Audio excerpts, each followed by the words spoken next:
Hello and welcome back. My name is Dr. Christopher Gennari. This is Great Big History. History 150, Episode 17, Dark Followers, the History of Leadership. Well, if you're going to be an evil leader, you're going to have evil followers. So we have to talk about who follows bad leaders. What do they want? Why do they want it? So, the question we have to ask is why be a baddie? And this comes from the meme, a British comedy show where they have a couple of characters who are Nazis, SS officers, on the Eastern Front versus the Soviet Union. And one of them goes, Hans, are we the baddies? Like, if you think about how we divide up groups, we divide up a lot of groups between good and bad, the right and the wrong. And yet there are millions of people who supported the wrong side, the evil side. Why? Who wants to be a Nazi, a fascist, a death cultist? Who wants to be a member of a group that does immoral things? Like, who wanted to be a member of Charlie Manson's murder cult? Right? Who wants to be a Nazi? And so, first is, it's not evil on the inside. Nazis didn't think they were the baddies. England and France had declared war on them. They were just trying to make Germany great again. And hey, no one likes the USSR communists anywhere. Not in the United States, not in England, not in France, nowhere. So why are you being mean to us? In fact, the German High Command, including Hitler, tried several times to end the war during the early 40s by trying to make a unified front against the communists. Saying, no, the communists are worse than us. We're not the bad guys. The communists are. Which brings us to the second point. So the first point is, the people inside the Charlie Manson murder cult did not think they were the bad people inside the murder cult. It's the outside world that looked at their murders and said, you're bad people inside of a murder cult. But the second part is the idea that the other is worse. And this comes from the Niemöller poem about Nazi Germany.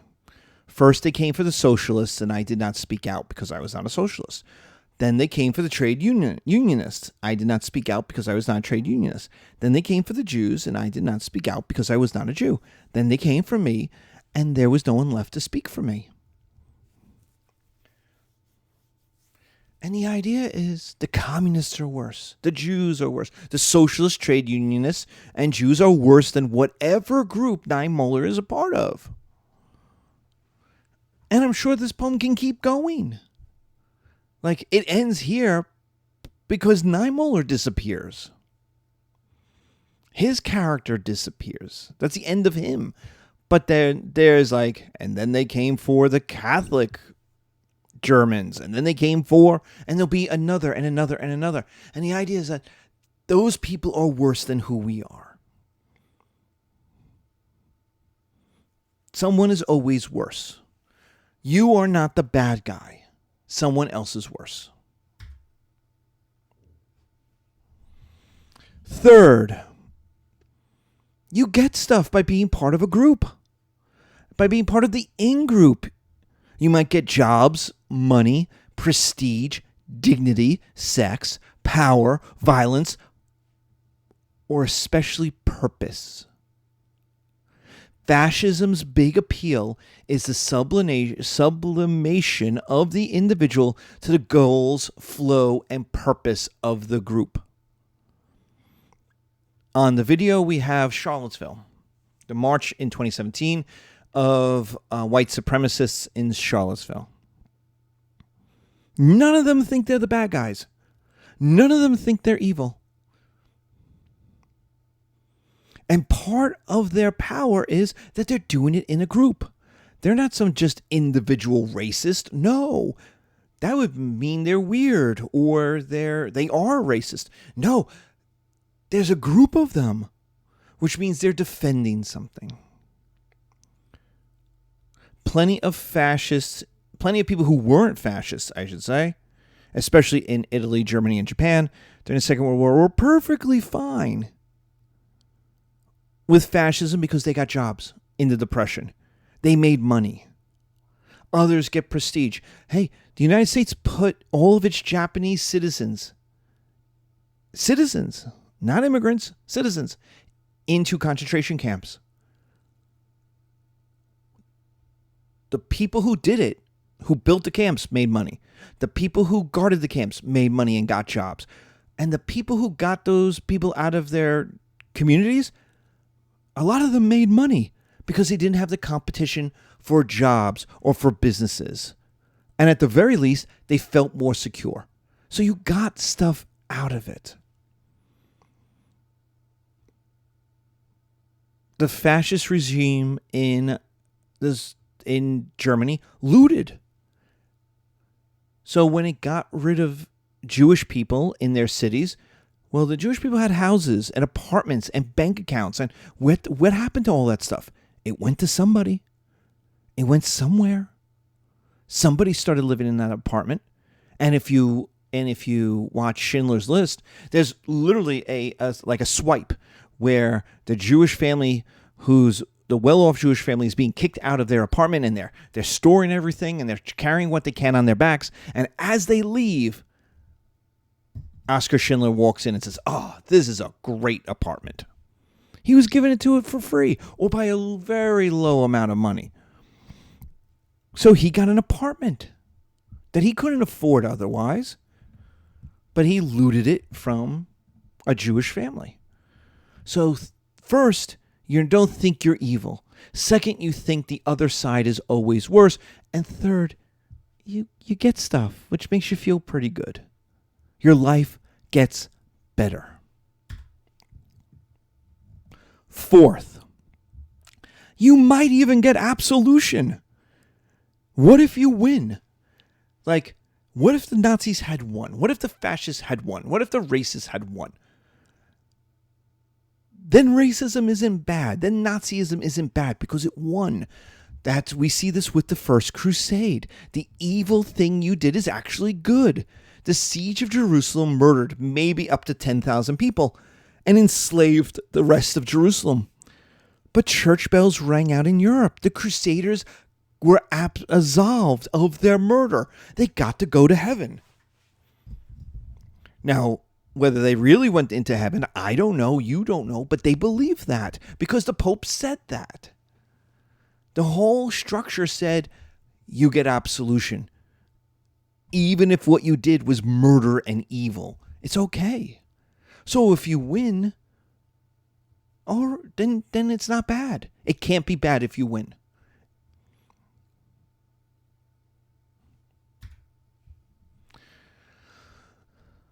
Other reasons people join these groups: anger at others, a desire for revenge, a dislike. People join terrorist groups for vengeance. See the Palestinian groups after the Nakba, or ISIS terrorist groups after the United States torture in Iraq and to a lesser extent Afghanistan.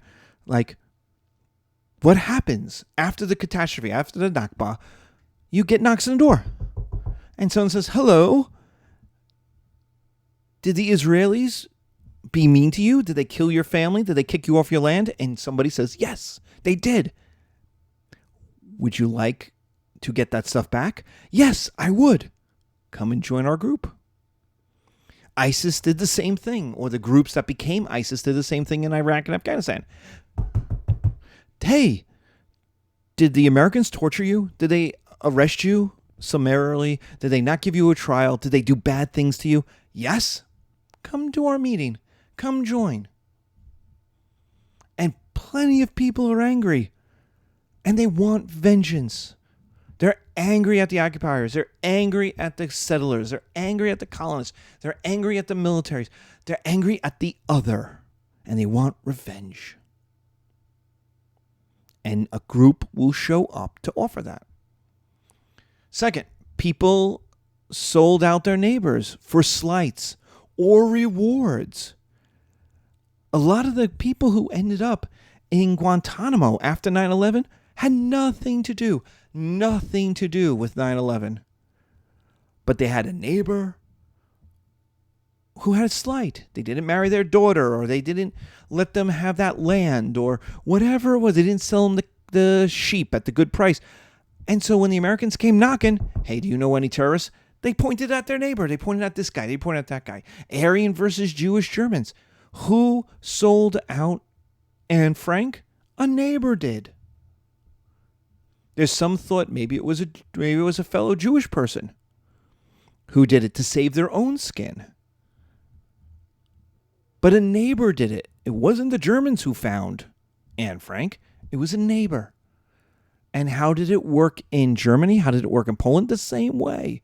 Neighbors sold out other neighbors so that they got a reward, or they got a little bit of vengeance out of a slight.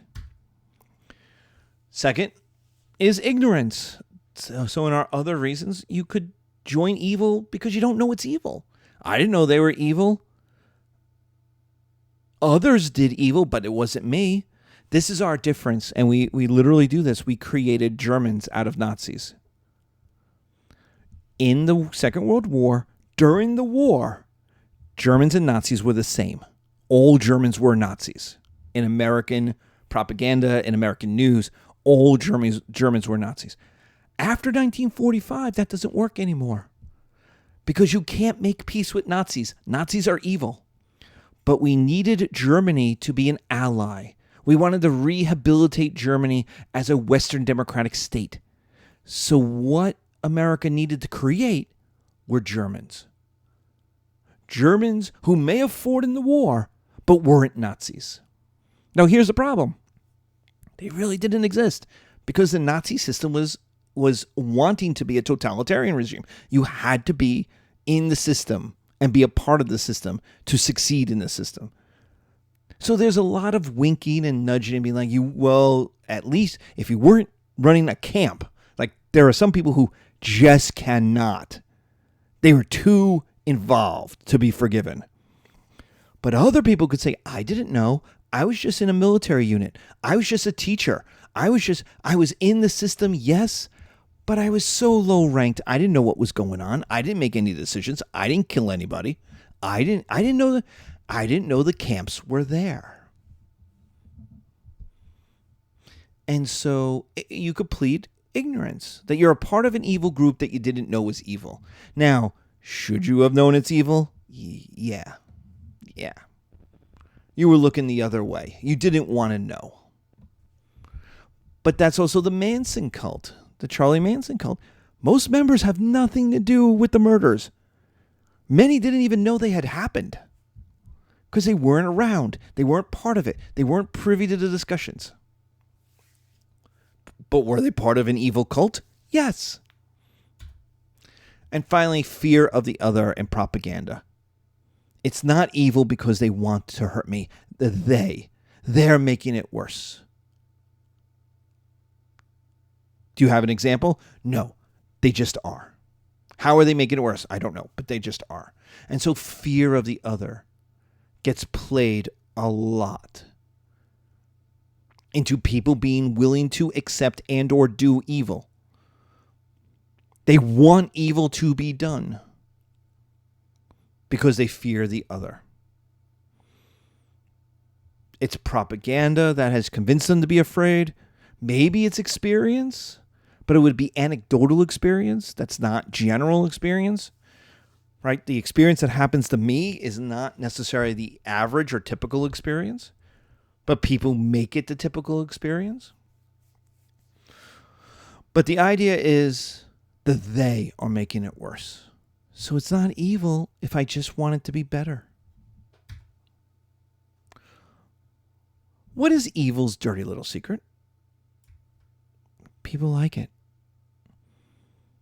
Manson women showed up and protested his trial, that he was being unduly prosecuted.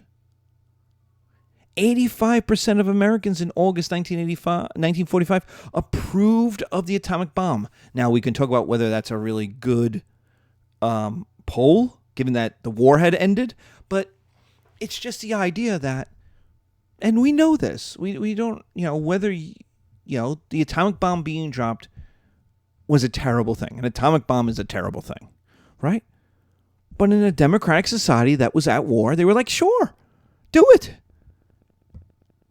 If Truman could not have gotten reelected if he didn't.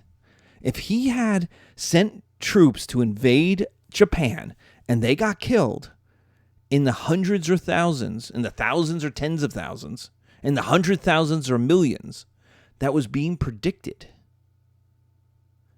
and people found out he had a bomb that could have ended the war, they might have hung him.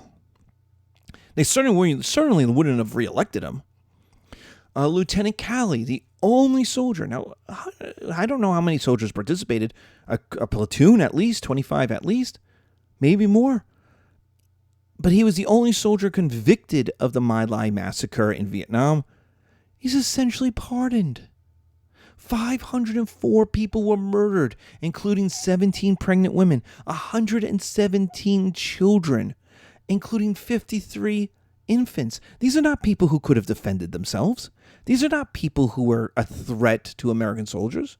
And yet Nixon received so many telegrams from Americans requesting clemency or a pardon for William Calley that he remarked to Kissinger, most people don't give a shit whether he killed them or not.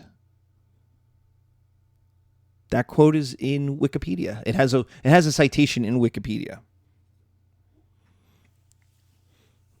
So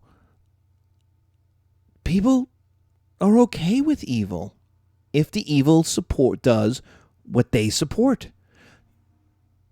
There were no large anti-war, anti-fascist movements in Italy, Spain, or Germany. Now, there's a secret police, the Gestapo, the disappearances that helped, that pushed people underground. But Franco was in charge of Spain for 40 years. How? He had to have had a lot of supporters. 13 million men fought in the Second World War for Germany. They built death camps. They shot Soviet peasants. They built the murder camps. They worked in the war factories. They literally walked to the Volga willingly. Why? Because they liked it. They wanted to. You can't make 13 million people do anything. I don't care how scary your Gestapo is. There's not enough of them. It only works if they want to do it. Manson wasn't at the Tate murders. So why was Sharon Tate and her friends murdered? Because the people who did it wanted to.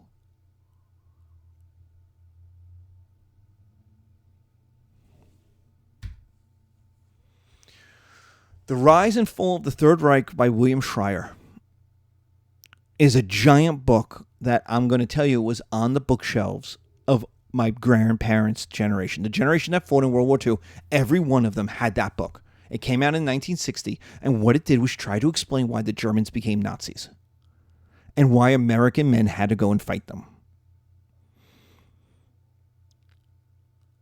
And part of William Schreier's answer is the Germans are a violent people. Which is interesting because Americans are a violent people. We know we're violent people. We have guns everywhere. We like using guns. Look at our movies. Look at John Wick. John Wick does not negotiate. He does not sit down and have diplomatic tea with people. He goes out and he murders lots of people. But we say it's justified because he had his reasons. And we enjoy it and we buy our popcorn and we pay our money to see it. So The Rise and Fall of the Third Reich was a giant book trying to understand, how did Germans become Nazis? Because the Nazis were evil. Being a German wasn't evil. You didn't have to like them. You didn't have to like what they did, but they weren't evil. The Nazis are evil. So evil leaders have to give dark followers what they want. That might be violence. The people might want that. A freedom to act. Notice Manson sends people to do his murders. He doesn't accompany them. He doesn't put the knife in their hand and say, now I'm going to watch you. He lets them do it themselves.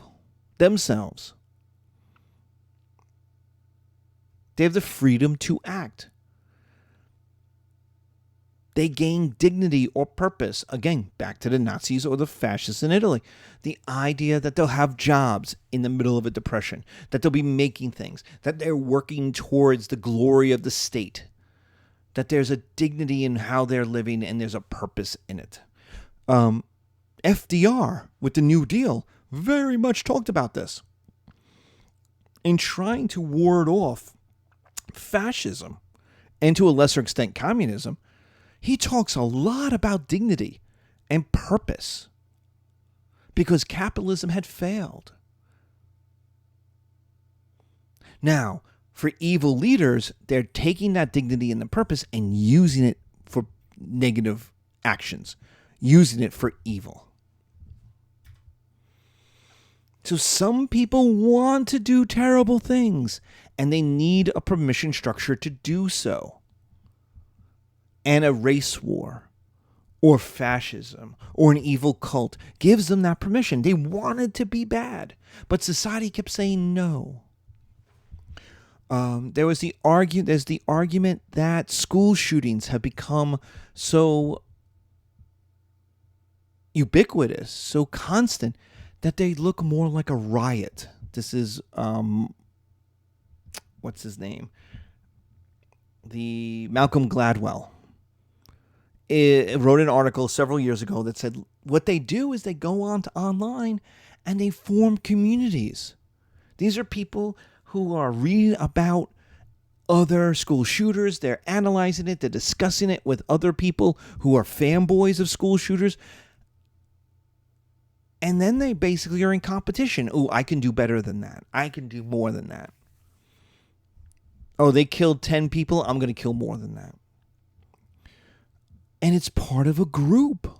They need a permission structure that says, yes, go out and do this evil thing. We support you. Some people climb aboard the leadership train to gain something.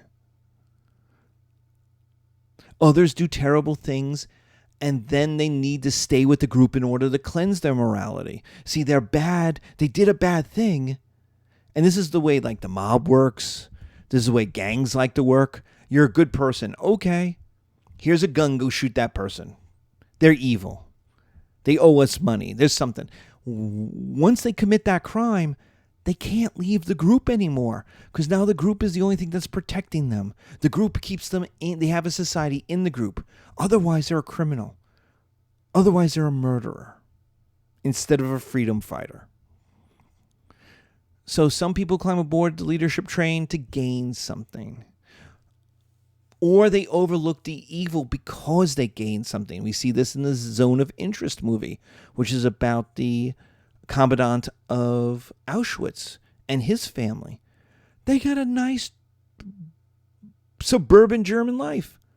The wife gains fur coats, expensive fur coats.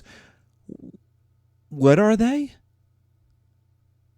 They're loot from the prisoners of Auschwitz, of the death camp. So they overlook the evil that's going on beyond the wall because their life is pretty good. They have a pool. Their kids are going to good schools and are going to rise up the ranks of the fascist society. They're part of the crime. And we see this in Rime of the Ancient Mariner. Now, the quote I'm taking is not from the Coleridge poem. It's from the Iron Maiden version. But because it condenses the part that I want into a stanza, into 4 lines. The mariner kills the bird of good omen. He kills the albatross. and his shipmates cry against what he's done. You couldn't do that. It's immoral. You're a murderer. But then the fog clears and the ship starts moving on away from the ice. They're back on like nothing bad has happened. So they justify him. And by justifying them, by saying, oh, it's okay you killed the albatross, they make themselves a part of the crime. By justifying the evil, by not calling it out, they become a justifier of the evil. Elie Wiesel in Night says the same thing. You cannot be neutral when facing evil. You have to stand up to it, because if you don't, neutrality aids the oppressor. But see, why did they justify him? Well, because nothing bad happened. They gained a wind. They're going faster. They're moving back towards home. Okay. So we're okay with it because we gained. So evil leaders are constantly feeding followers' souls. You're not bad. They are worse. In the Reichstag speech, January 30th, 1939. So we're 9 months away from the start of World War II. Hitler says, but one thing remains unforgotten. It seems that only a miracle in the 12th hour could save Germany. We National Socialists believed in this miracle. Our opponents ridiculed our belief in it. The idea of redeeming the nation from a decline, extending over 15 years simply by the power of a new idea, seemed to the non-National Socialist fantastic nonsense. Remember, National Socialists is Nazis. To the Jews and the other enemies of the state, however, it appeared to be the last flicker of a national power resistance, and they felt that when it had disappeared, then they would be able to destroy not only Germany, but all Europe as well. And it goes on from there, right? We are saving not only Germany, but Europe, and not only Europe, but all white people, right? Civilization. And it's not, as in Schindler's List, when the officer is talking to Schindler that the Holocaust has begun, that the murder of Jews, the mass murder of Jews has begun. He goes, that's not just good old-fashioned Jew-hating talk, meaning it's not just normal, hey, the Jews are bad, the Jews are bad, the Jews are bad. Not the othering. It's now policy. It's now we are actually getting rid of everything we've talked about as Nazis. We are now actually going to do. Which tells you that there was an acceptable level constantly of feeding people's souls, of feeding them the propaganda, of telling them the racism that the other is bad. Jews and gypsies and the infirm and the disabled and the homosexual, that they're all bad. And you're constantly getting that message. So if you get rid of them, you're not bad. You're doing good work. Remember, if you're going to be an evil leader, you need people willing to do evil.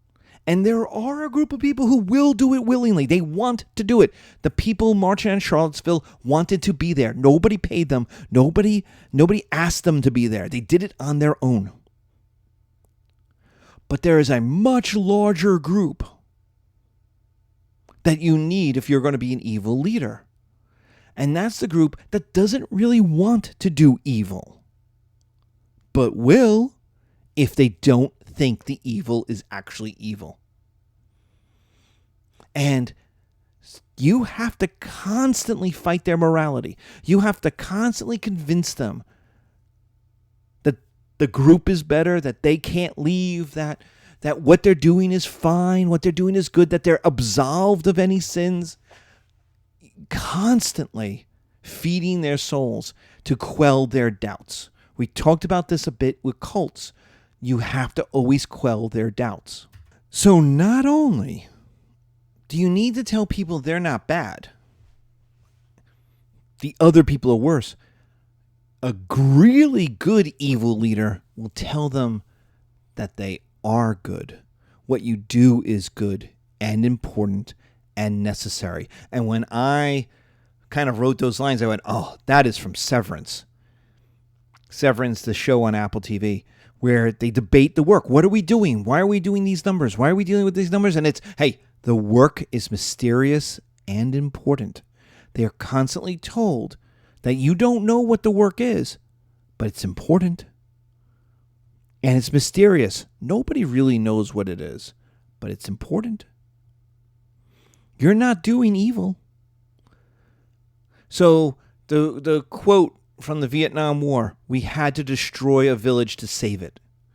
I found the original quote, right? It became necessary to destroy the town to save it, a United States major said today. He was talking about the decision by Allied commanders to bomb and shell the town, regardless of civilian casualties, to rout the Viet Cong. The idea being that to save the village for democracy, you had to destroy the village. Because otherwise it was never going to come back to democracy. There would be. It was too far gone. Churchill starved Bengal to stop a possible Japanese invasion. He murdered or allowed to die millions of people because not doing so might help the Japanese invade further into India. Stalin starved the Ukraine. Mao launched the Cultural Revolution, all to serve their purposes, all to serve their allies. And plenty of people helped. Plenty of people worked for Stalin and Mao. Plenty of Brits did not allow food to get to Bengal. The American pilots bombed the town, despite who was in it. You are good, and what you do is good and important and necessary.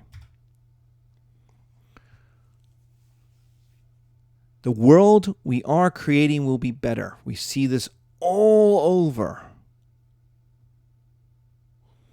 All over. In lots of speeches, political speeches. Yes, we have to break things, but the world we're creating is better. The pain, the violence, the trauma will be worth it. FDR's fireside chat on sacrifice. Everyone will suffer, but we will save civilization.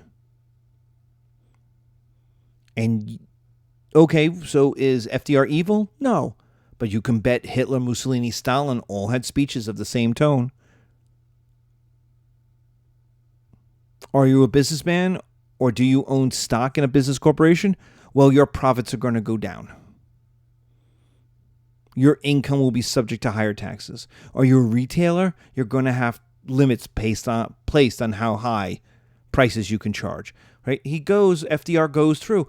You're going to have to sacrifice, but we're going to create a better world. We're going to get through the Great Depression. We're going to have a richer America. President Trump did the same thing with tariffs. He said, "Oh, there'll be some pain, but we're going to make America great again. We're going to be America first, and so the tariffs are worth it."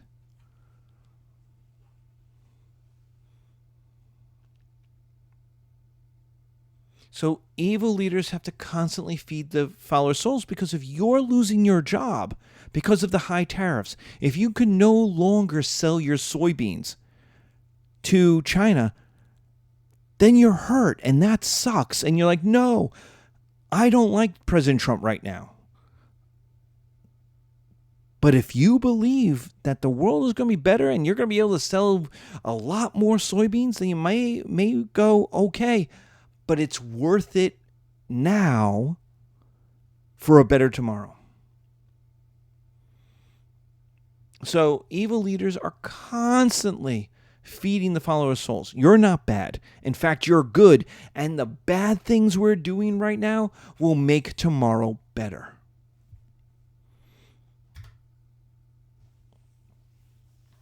What's my advice? Don't be evil. It probably won't turn out well. I mean, it won't if you lose. So if you're going to be evil, you better win. You better be the Assyrians. Don't be the Nazis. The Nazis lost. Germany got divided and conquered and bombed back to the Stone Age. The leaders got hung. They were put on trial and they got hung. Like, if you're going to be evil, you can't lose. Charlie Manson, put on trial. The murderers, put on trial.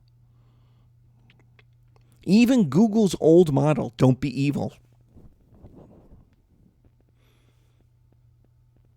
Even Google was like, don't be evil.